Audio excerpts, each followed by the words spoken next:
السلام عليكم ورحمة الله. قبل ما نبدأ عطر فمك بذكر الله والصلاة والسلام على رسول الله. أتمنى تدعموني وتشتركوا في القناة ليصلكم كل جديد. ولكن دي حط تحتها 100 خط. طبعا منتخب بيلاعب فرقه منتخب قليل جدا، مفروض ان هو مش 6 بس، نكسب اكتر من 9 10. وغير المكسب كمان الاداء اللي هو يطمنك، اللي يخليك تروح الماتش اللي جاي. بص، الفرقتين اللي جايين دولت انا ما عنديش مشكله فيهم، انما المشكله كلها في بوركينا فاسو والفرقه الثانيه اللي هي غينيا بيساو. دولت اللي هيبقوا شويه صعبين، وبالذات بوركينا فاسو. طيب، في عجاله سريعه كده، انت النهارده بدات بتشكيل الشناوي، وبعدين محمد عبد المنعم واحمد سامي وعمر كمال، والناحيه الثانيه احمد فتوح في نص الملعب. حطيت مروان عطيه وحطيت النني وحطيت زيزو. طب فين امام عاشور؟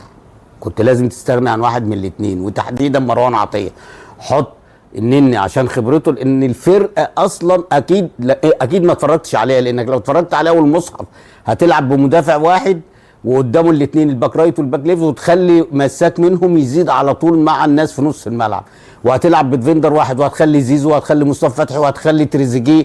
يعني الكلام ده، المهم يعني هنوصل للحته بتاعت مروان عطيه والنني وزيزو، بعد كده قدام مرموش، وبعد كده مصطفى محمد، وبعد كده صلاح. طيب،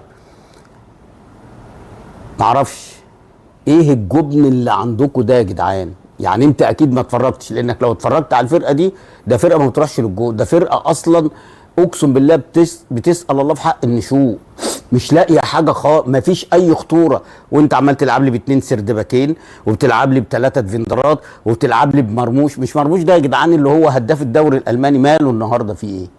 ها؟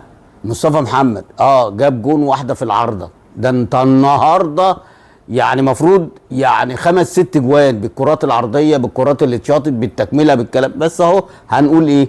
طيب انت كسبت بين الشوطين، قمت جاي مغير محمد عبد المنعم ومنزل علي جبر. يا عم ما ترجع النني ونزل امام عاشور. هو فين امام عاشور صحيح؟ مش امام عاشور ده اللي جماهير الاهلي دلوقتي بتقول لك امام ده فرق وغير ما بيلعبش ليه؟ وما لعبش ليه؟ واخد بالك؟ المهم، وعلى فكره هو لاعب فتوح النهارده عندنا في المسؤولين في نادي الزمالك، يعني لعبوا عندنا ان انا خدته. طب ما لعبتش ليه كمان بالمره محمد صبحي؟ بلاش، كنت غيرت محمد صبحي الشوط الثاني لما شفت الفرقه ولقيتها ضعيف مثلا يعني.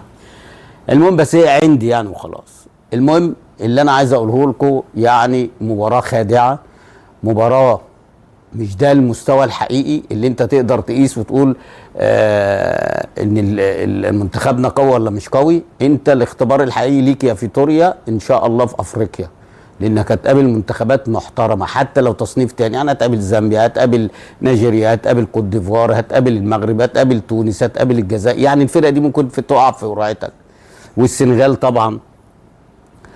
فده الاختبار الحقيقي. انما النهارده ما تقعدش تتفرد وتتني وتقف وتعمل كده وتعمل كده وتعمل لنا فيها ان انت امال كنت فين في ماتش تونس.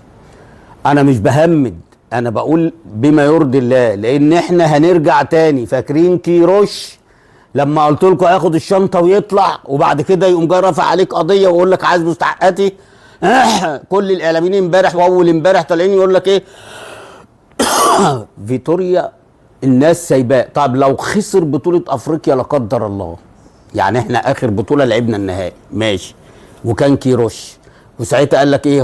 هو مش جاي لافريقيا، ده هو جاي لكاس العالم. طيب الراجل ده لو خسر افريقيا هيبقى ايه الحل وايه الوضع؟